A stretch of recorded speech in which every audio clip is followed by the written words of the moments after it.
ইতিমধ্যে আপোনালোকে সকলো শিৱসাগৰ জনসাধাৰণে গম পাইছে যে শিৱসাগৰ ফ'ৰলেন কোম্পানীৰ মৰণ ফাণ্ডলৈ পৰিণত হৈছে। ইয়াৰ মূলতে কাৰণ হ'ল প্ৰতিবাৰে বাহিৰৰ কোম্পানী আহে আৰু বাহিৰৰ কোম্পানীয়ে দুটকামান পইচা কাম কৰে, পইচা মাৰি পলাই গুচি যায়গৈ, আকৌ নতুন এটা কোম্পানী দিয়ে। চৰকাৰে মানে নিৰ্দিষ্ট এজন ব্যক্তিক ভাল এজন কোম্পানীক নিদিয়াৰ কাৰণে ৰাস্তাটো ফ'ৰলেনটো কাম সম্পূৰ্ণ হৈ উঠা নাই। আৰু দৈকাত দলংখন কেইবাবাৰো ভাঙো অৱস্থা হৈছে। জিলা প্ৰশাসনক বিভিন্ন দল সংগঠনে বিভিন্নবাৰ আন্দোলন কৰি তেওঁলোকক আবেদন অনুৰোধ জনাই আহিছে, কিন্তু কোনো চৰকাৰে গুৰুত্ব দিয়া নাই, জিলা প্ৰশাসনে গুৰুত্ব নাই, ফ'ৰলেন কোম্পানীয়ে গুৰুত্ব নাই, আৰু সেইকাৰণে দিনক দিনে দুৰ্ঘটনা হ'ব লৈছে।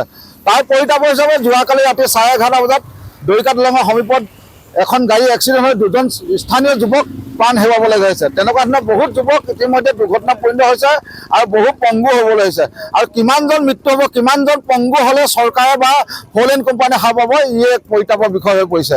গতিকে শিৱসাগৰ ৰাইজবাসী হৈ আমি আহ্বান জনাইছোঁ, পুনৰবাৰ ফ'ৰলেনটো সোনকালে নিৰ্মাণ কৰিব লাগে আৰু জনসাধাৰণৰ অহা যোৱা সুবিধা কৰি দিব লাগে। অন্যথা কিন্তু শিৱসাগৰ জনসাধাৰণ বা দল সংগঠনে প্ৰতিবাদ কৰিবলৈ, সাব্যস্ত কৰিবলৈ আমি চৰকাৰক এইটোৱে আহ্বান জনাইছোঁ যে অনতিপলমে তেখেতসকলে এই ফ'ৰলেনটো তেওঁলোকে এইখিনি মেৰামতি কৰি আৰু ফ'ৰলেনটো সোনকালে তেওঁলোকে বনাই লৈ জনসাধাৰণক যাতে উন্নতি কৰে আৰু জনসাধাৰণক কোনো এনেকুৱা বিপদৰ পৰা ৰক্ষা কৰে, তাৰ বাবে আমি চৰকাৰ আৰু প্ৰশাসনক এই কথাষাৰ অৱগত কৰিছোঁ।